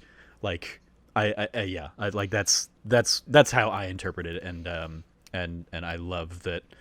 I love that element of it, but I love that it's also like other people can read into it in different ways. Other people can perform it different ways and have like a different thing in their head when they're doing it. And I love that. Like, I love that aspect of theater, that a lot of times stuff can be open to interpretation, especially like a moment like that isn't like, it's not tied to the plot of the, the show or anything. It's just a purely emotional moment, and you can take away from it any number of different feelings and emotions from it, or any different like interpretations and readings. So yeah, and it's like every time like that moment gets me. Her wail when Philip dies breaks me every time. Yeah, I got it. Yeah, it's like Philippa Sue, just a total rock star in this show as Eliza. And yeah, it's interesting because Cam and I talked about Burn when he was on the show, because Burn is traditionally like one of his very favorite songs, and like he can listen to it on the album and he'll tear up and cry every time, kind of thing. But watching her performance of it and how strong she is trying to be throughout that song, like it created a disconnect for him, and he didn't have that like emotional release in that moment. But when Philip dies, he lost it. And it was, I was like, interesting, in part because like he clearly had it staged in a different way in his head. Like he almost wanted her to be more emotional in that. And I think there is a lot of like power and strength in how much she's trying to keep it together while her world is falling apart around her. Yeah. I agree. I loved it as a decision. I love that she didn't break down, and then she decided, like, if this is how he wants to be, like, fine, do it, leave me out of it. I thought it was, to me, it was more powerful, and I can see how it wouldn't be, because it's such a crushing thing, but I loved that choice. Yeah, and I think the thing I brought up with him, either on the episode or maybe after we were talking about it or something like that, is like, it's a really tough tightrope to walk, especially in how women can easily be perceived one way or another on stage. So like if she had, if she hadn't been as strong and stoic as she is in that number, immediately people just jump to, oh, she's being too emotional or something like that. It's like, fuck that double standard. Yeah. But it becomes, we're back to sexism. Exactly. Absolutely. And so, yeah, it becomes like, you have to, it is that like notion of, you like to not fall into that trap of letting the audience think that, you have to work that much harder. And so it is absolutely a testament to her ability. And she unfortunately is like the one cast member that like one of the cast members that didn't win the Tony, like is very incredibly like I think she lost to whoever had played the lead in the Color Purple revival that year. I think is what had happened. Versus like Angelica won the Tony, Leslie Odom Jr. won the Tony, and Daveed Diggs I believe won supporting actor. And then Lin-Manuel, of course, won for like writing and a whole bunch of other stuff. Sure. So yeah, of the acting categories, Philippa Soo was the only one that didn't win the Tony, and it's just like that's like such a crime. Like, in part, I get it because Color Purple is also a very powerful show, and is like the character of Eliza is much more a supporting character in Hamilton versus the lead character of Color Purple. So I get it. It's just very unfortunate. Sure. And yeah, it's one of those that like I'm sure people will go back and be like, how did she not win the Tony for this for years and years to come? Oh yeah. But yeah, it's an incredibly powerful and touching performance, and in so many of those little moments that like don't translate to the album that you completely lose on the cast recording. So I loved it. So glad they resonated with you as well. Any last moments you want to touch on before we dive into grading the show? I don't think so. I have so many just like tiny little notes written down of like the one lyric that like the emotion stands out, or like a reference I caught. It's just so full of like beautiful small little like breaths basically. Yeah, no, and I mean if you want to share some of those, I'd love to hear, like, because you as we touched on, like you when you were going through and watching it, you were taking notes as you watched, and so I'm curious what some of those notes are, what stood out to you, even if they are like little small things, just because like I'm fascinated. Sure. If the audience isn't, I don't care. For me, what were you what were those little moments that really jumped out at you? I have a note that says "One Last Time" is a revelation, which I stand by. I loved that song before anyway, but seeing it performed was fantastic. The way that the actor, whose name escapes me, but he like the way he riffs at the end of that song. Yeah, Christopher Jackson. Thank you. Yes, but it drives home why this show was so accessible to so many people, because that, like the way he goes off on the end of that song is not how you expect a Broadway song to sound. Like that sounded like a radio song. How he just like takes it and runs with it and owns the moment. That song is incredible. So I had that written down. There's so much foreshadowing in this show that like just kind of breaks your heart when you already know what's coming. I have a note that just says "The Boy Is Mine" is a Brandy reference. I'm pretty sure that's from Helpless, but I don't remember when it came up. I just remember being like, oh shit, yeah. Yeah, Helpless we've touched on is in the Hamilton the Revolution. Like Helpless is absolutely like so heavily inspired by those like R&B like hip hop duets of like the 90s, in particular like when Hamilton comes in is like, as long as I'm alive, Eliza, like that's absolutely him doing Ja Rule. Verse like in the Ja Rule and Aaliyah number that like was big when I was growing up, and the wonderful full circle moment is on the Hamilton mixtape album that they did. Ja Rule came in and performed that part in the Helpless cover that they did. I don't remember who they bring in as kind of the Eliza character, but it was very much like, oh, that's really cool that like they got him to come in and do it. Because it was so heavily influenced and inspired by him doing that kind of stuff. But yeah, like Brandy and Monica and like all of those kinds of songs of that era. Yeah, the show takes so much inspiration from that style of music, and it's so brilliant. It's just so well done. The Reynolds Pamphlet song is another one, which is not on the album, I don't think. Yeah, or if it is, I just skipped it consistently. It's there. But that was so fun to watch, because it's such a party, basically. Not for Hamilton, but for everybody else, just watching all of them react. And like, it seemed more musical to me watching it than it ever did hearing it. What did you think So we touched on King George. One of the things you don't get just listening to the album is like after he sings his last song, he just kind of goes off and sits on stage and kind of enjoys watching things. And then again in Reynolds' pamphlets, he comes out and he's dancing. He's basically dancing on Hamilton's grave as well, kind of thing, alongside Jefferson and Madison and all them. What did you think of? Was that like a fun surprise to see that it's not just he comes on, he sings his song, and then he walks off every time? Yeah, it was so fun, and it was so funny just because like at that point like King George, like obviously Hamilton is a big dude in politics at the time, but like King George is just there for the chaos of it all, and I gotta respect that as an agent of chaos myself. I love that he's just like, yeah, burn it down, whatever, I don't care, whoever it is, ruin their lives. It's like, yeah, all right, sure, I get it. Y'all rebelled against me. I don't give a fuck anymore. Have fun. Yeah. Go crazy. Who's next? Yeah, he did not care. That was great. Now I'm fighting with France and with Spain. Fuck you guys. You guys can let it all burn down for all I care. Burn in hell, yeah. I get it. So it was great. Yeah. That's one of the ones I remember seeing that, and like that being one of the ones that surprised me because I hadn't like uncovered that in my pre-seeing it live kind of research kind of thing, and it was just such a joy to see that character just have those extra little moments compared to what could be very much like a come on, come off, they're the crowd pleasing song kind of things, and but the fact that they get to like revel in the chaos of those moments is absolutely a ton of fun. Yeah, I agree. Any other fun notes?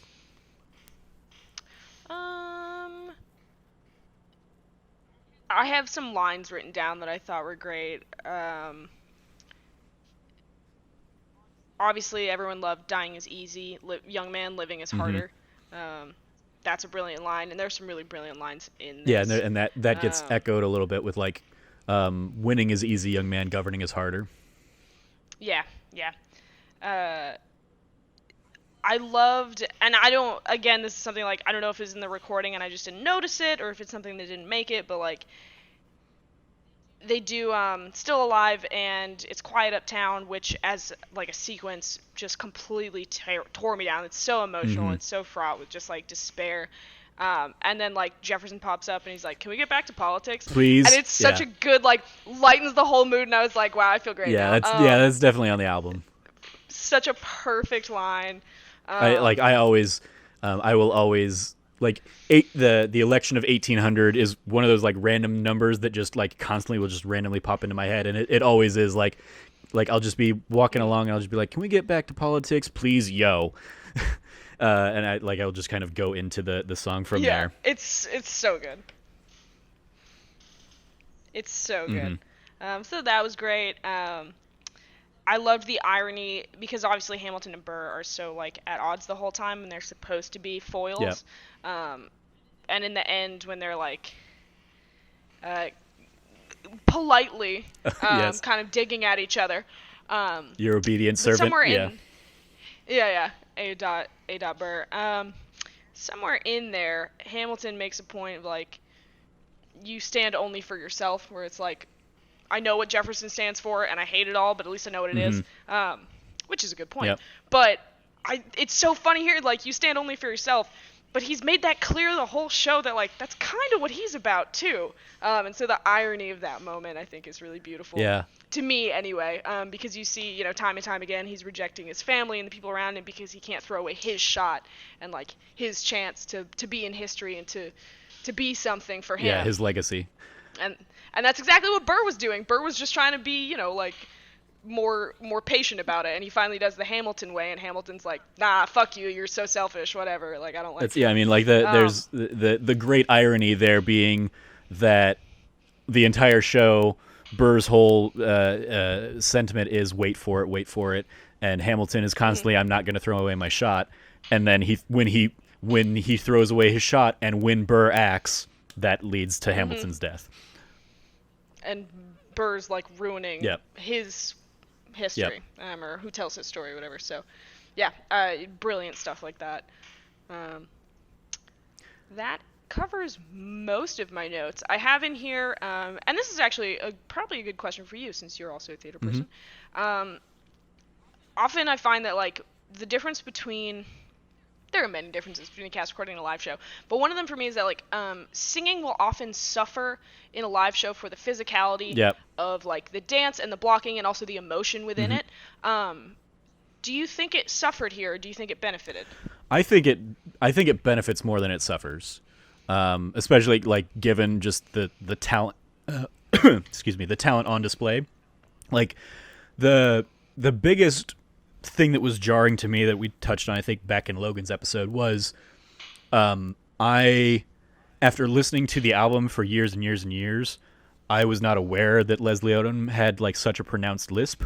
So when he has that for like so much of his song, like that was jarring to me. But at the same time, I was like, I don't care, because he's such a compelling and interesting person to watch, that the physicality of stuff, and especially in like some of the bigger, show-stopping numbers, like, I mean, you mentioned earlier, like Daveed Diggs prancing around the stage and stuff, like he's doing that at the same time as he's rapping incredibly quick in a French accent and still enunciating everything. Like they're doing it all, and very little ends up suffering as a result. Yeah, like the album might be a little bit like more polished and a little bit cleaner, probably most notably in Burr's performance, but I think that getting to see Burr emote and Burr react like more than makes up for the slight variance in quality that you get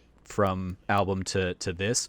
In particular, just going off of kind of even your last note about kind of the two of them like playing off one another and the election of 1800, like one of my favorite Burr moments in the show is his reaction to Hamilton choosing Jefferson.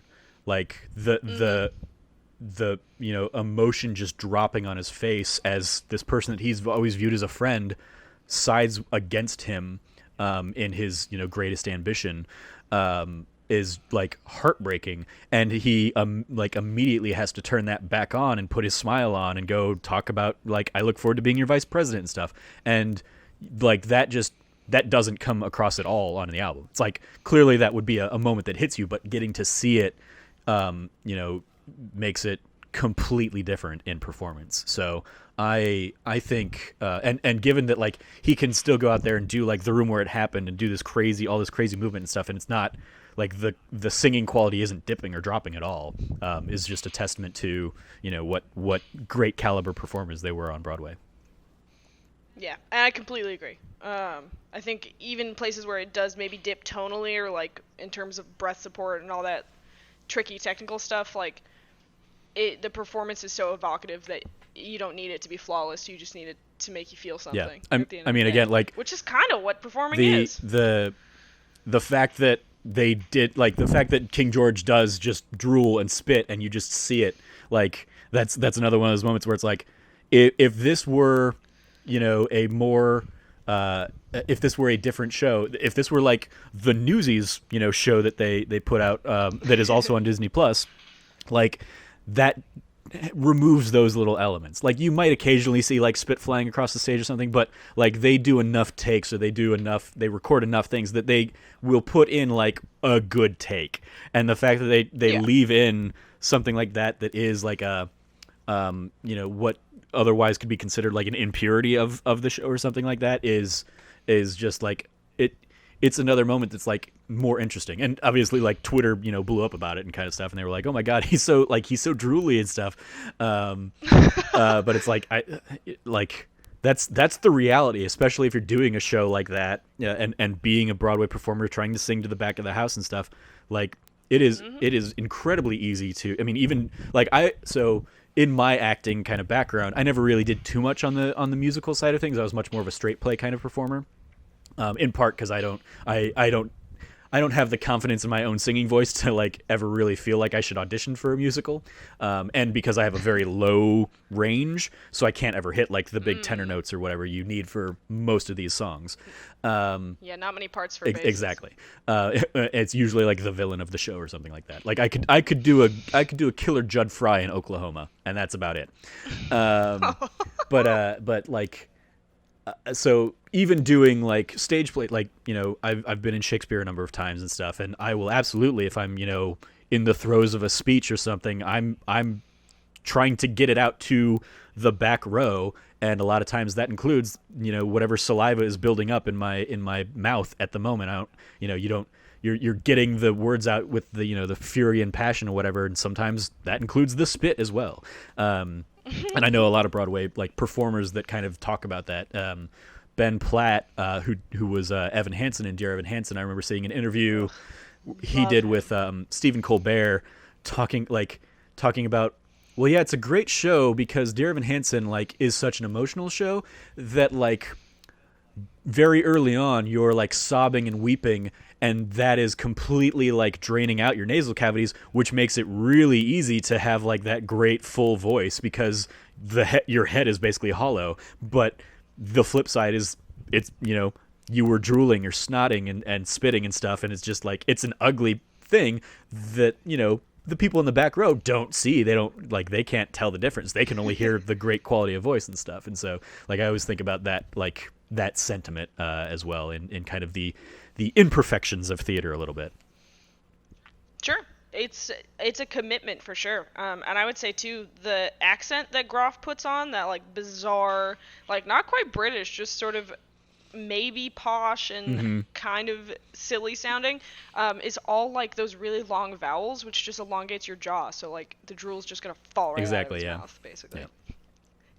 Yeah. And yeah, it helps that he can, like, because he's even said, like, yeah, I wasn't doing that because King George is mad. I was doing that because that's just how I perform. Like, if you go back and watch like some of his Spring Awakening clips, you probably would see some of that same kind of sentiment. Which definitely doesn't fit in Spring Awakening. No, it's always one of those things, like, I love that people are getting exposed to Jonathan Groff now via this, because, you know, one of the travesties of the original Frozen was the fact that, like, Jonathan Groff didn't have any songs. It's like, why, like, you have this Broadway caliber performer and you give him a song about reindeer and that's it? In Frozen, fortunately, they, you know, fixed that in Frozen 2. But yeah, it's just like, I love that people are now getting to see Jonathan Groff in this light as well. So yeah, again, shout out to King George. People saw him in Glee, I think, yeah, which is unfortunate because that was maybe not his best role either, but it was a pretty good intro. And that, Glee was certainly like, for the people, like, I think by the time he came around to Glee, I was like, all right, like, I'm a musical theater guy, I'm over Glee. It was certainly after my time. So many of Ryan Murphy's shows are just like, oh, you have like a great idea here, and then you just completely go overboard with it, and I just couldn't stick around with it. But like, yeah, I loved that was a show that brought in him to kind of reunite with Lea Michele there, because like, I knew both of them from the Spring Awakening soundtrack, basically. Yeah. And how cool of a show that was. So, any other moments or questions or anything from your little notes? You know what? A question for you. I talked about this with Logan actually, like a while ago. We were talking about Hamilton. So the question is, who would you write a musical about if you had to pick a political figure?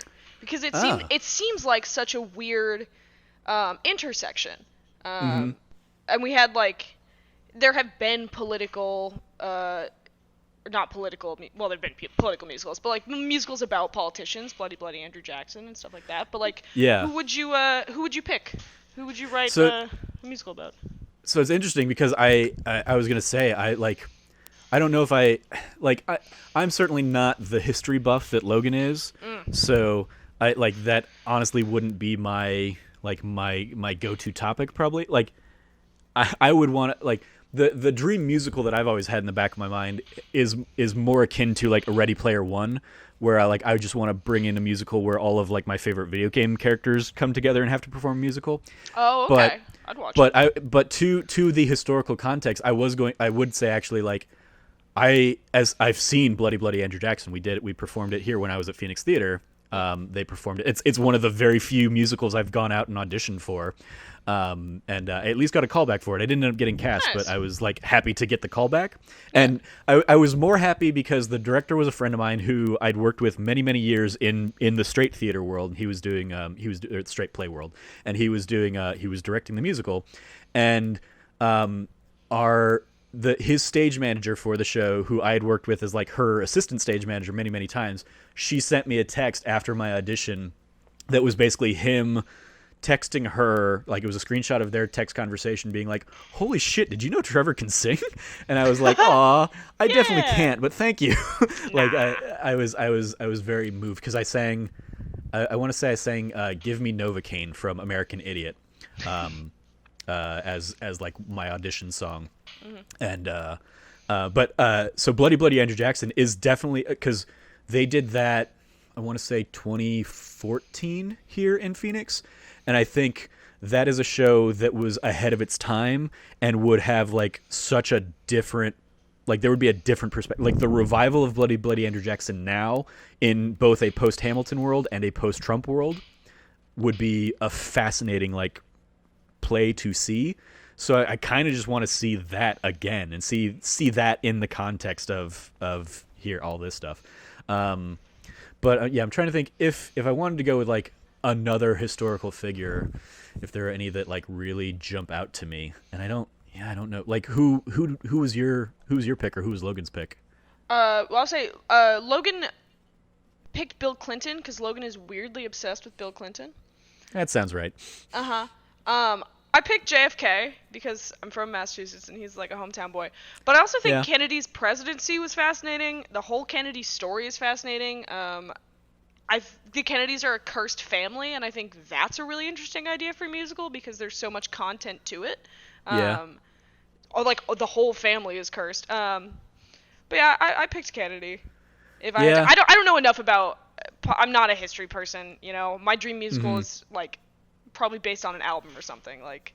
Yeah. But I would do Kennedy because he seems like he has a lot to talk about, you know, for a musical. I mean, that's another one. Like, I guess like historical figure. I would certainly be intrigued by like an FDR kind of show, especially in the staging of that. I think you could make some really cool decisions based off that. But also, like, I mean, I'm much more fascinated these days by stories that I haven't heard or interpretations or something. Like one of the ones it's a weird leap or something, but like we talked a couple weeks ago,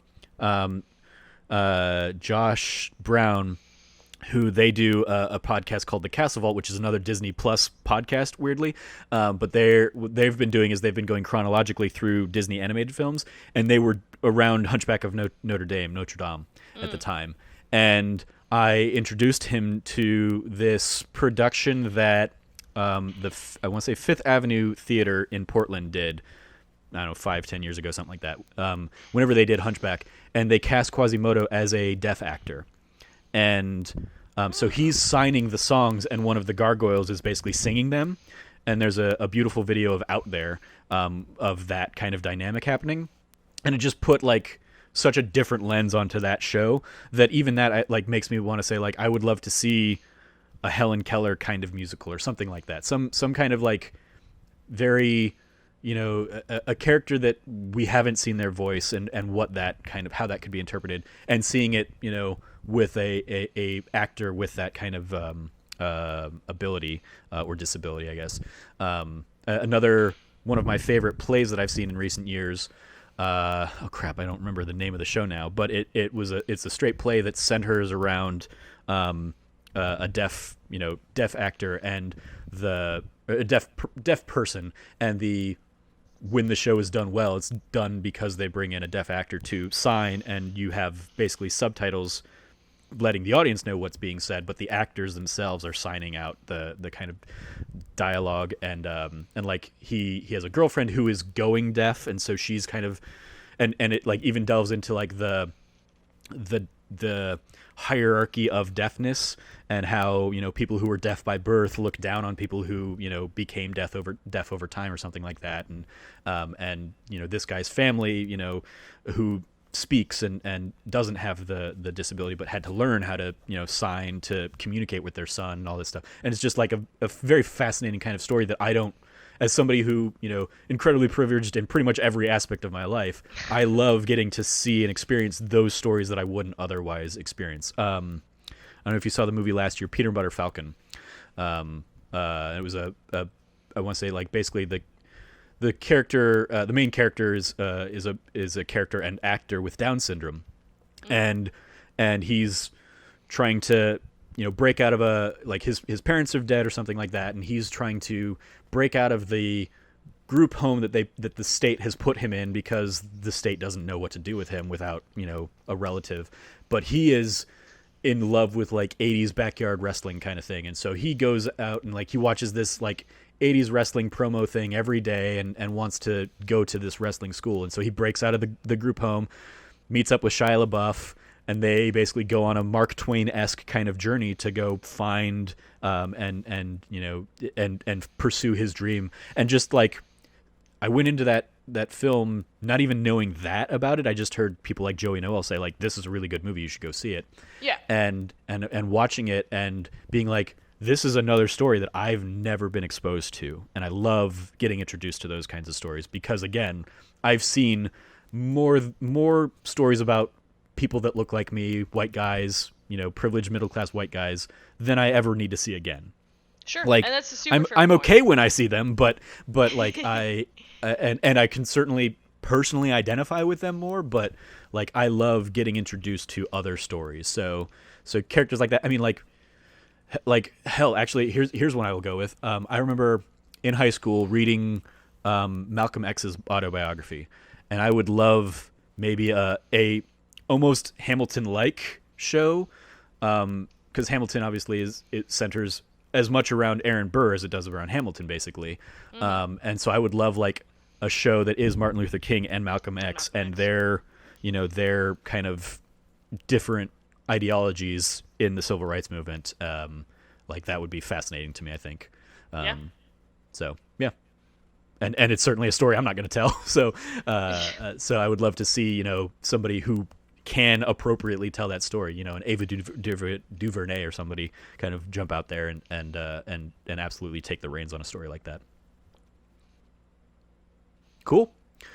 So let's dive into the report card. As we do on every one of these shows, we dive in and grade the film or whatever in a scale of A+ to F. So where do you rate Hamilton the musical? Oh man, it's got to be like an A, man. It's so well executed. It's so unique. And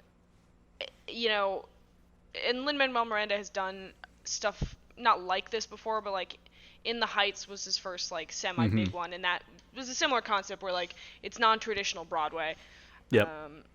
Which I think is so huge in getting new people to watch and to listen and to telling new stories, because you can't tell new stories with the same format. It is so good.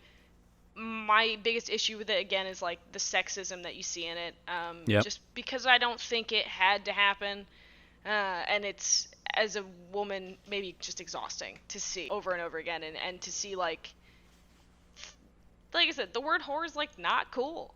We don't have to throw it in there, but on the whole, it is phenomenally well executed. The music is stunning. So I would call it an A. Yeah, that's solid. I've been on the A+ train for it all along, but I appreciate the A, especially given like the rationale behind that. Yeah, it is like it.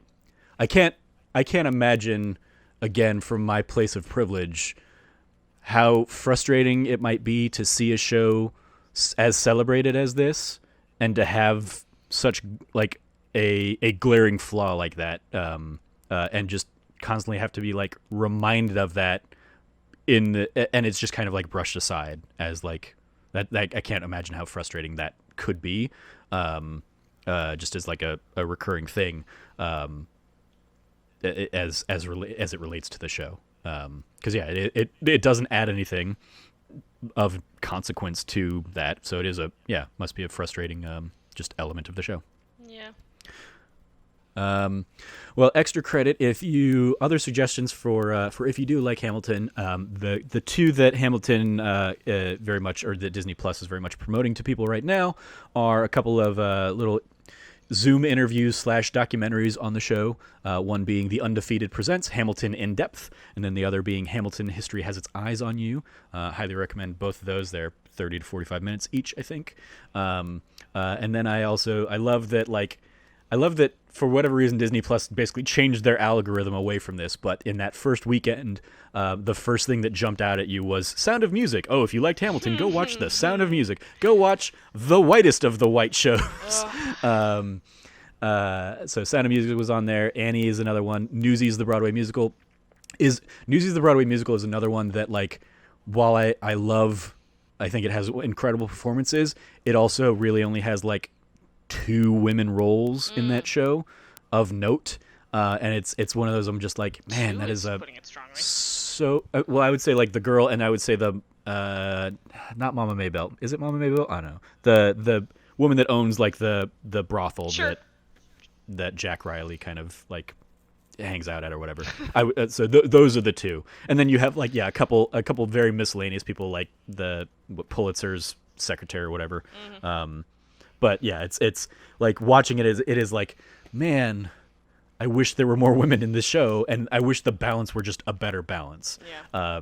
Because it's frustrating, especially growing up. Like, I remember in every community I've ever been a part of, there are so many more women of like, especially more talented women in theater than there are the men in theater, and so it becomes incredibly frustrating how few roles there are for them compared to the just swarms and swarms of roles. And again, that like so much of that comes from white men kind of telling those stories and just like history telling those stories, and it's a whole bunch of guys, and the girl is like the ingenue or the sassy mother character or something like that. Like, there are the very stereotypical female roles that I wish like that's even as like a white guy, that's one of the ones that I've wanted to see kind of broken down so much more in recent years.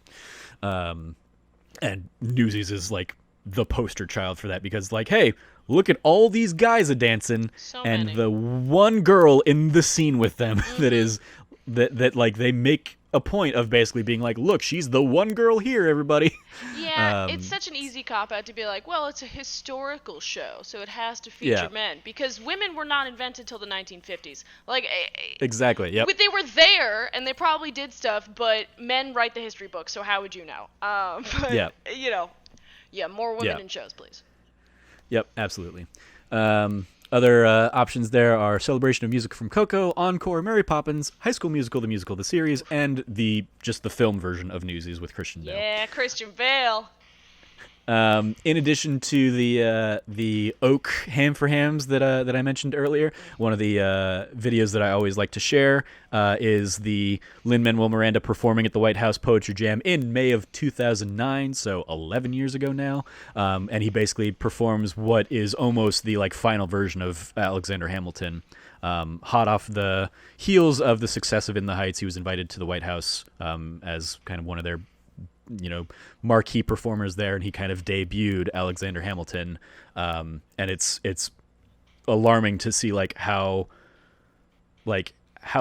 clear his vision for that was even back then, that it changes so minutely from then till now, basically.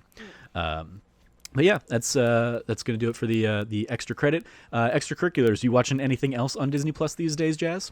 I don't have a lot of time to watch things, which I've kind of talked about just because I work at 6 a.m. most days, so that's kind of a bizarre schedule. I have looked into it, though. I know The Greatest Showman is coming to Disney Plus in like a week and a half, and I never saw that in theaters, and it does seem up my alley, being that it is a musical, so that's something I'll probably check out. That's another one, especially in the context of the conversation of Hamilton. It's like, yeah, that's another one that takes a lot of liberties about its central character. Sure, yeah. P.T. Barnum, probably a great guy. Yeah, absolutely. He's totally presented, completely 100% historically accurate by Hugh Jackman there. Yeah. Also, you know what? I've heard that The Sea of Monsters came to Disney Plus, and Trevor, we did an episode on Percy Jackson, and The Sea of Monsters is the sequel, so maybe that's something we'll look into. Yep, we need to sit down and circle back around to that here in the coming weeks once we've moved away from this Hamilton miniseries. Sure. I look forward to sitting down and just figuring out all the flaws of that movie as well. I didn't even know they made a sequel, man.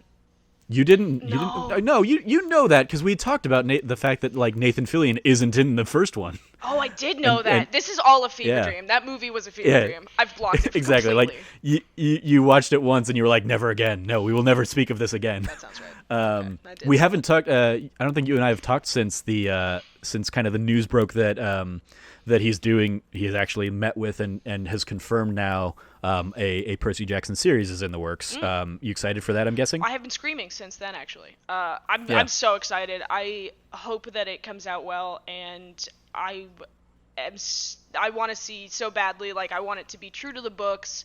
I want to see not necessarily better casting, but like at least casting that looks closer to 11 years old or however they are when the books start. Like, I have such high hopes, and hopefully they are not dashed. We will see. But, yeah. As for me, I've been watching. I watched Moana recently. I rewatched that, and it was fun. Like, because that has of course some Hamilton ties with Lin-Manuel Miranda writing the music for it, and Christopher Jackson is the singing voice of Moana's father. So it was fun just hearing George Washington in that show. And it's just like that is that's another one that I love that kids are growing up with that as a movie to go to and watch, because Moana is such like a strong female character that doesn't take the rock's shit, and she is coming of age and wrestling with her own like insecurities, but it's not like nowhere in that movie is like it about Moana needs a man to get by or anything like that. And I love I love that we have kids that are growing up with that era of Disney. In a way that my generation did not and your generation did not. Yay for Disney finally becoming a little more progressive in what they should. So that's going to do it for this week's episode of That D Plus Show. Thank you, Jazz, for joining me to discuss Hamilton. Ever since singing in Alex's car on the way to the train station and the airport, I've looked forward to being able to really sit down and just kind of dive into Hamilton with you and talk about it. So I'm glad we were able to find the time in your busy schedule to make it work. Yeah, it was a pleasure. Yeah. You can follow Jazz at Jazz_Foster. Anything you want to give a shout out to, Jazz? I just wrote a piece ranking the NHL mascots. Mm-hmm. They're all horrifying, so really it's a moot point. But up on the heels of that, Logan has told me that now I have to do it for every sport, so maybe we'll see some more terrible mascot rankings in the future.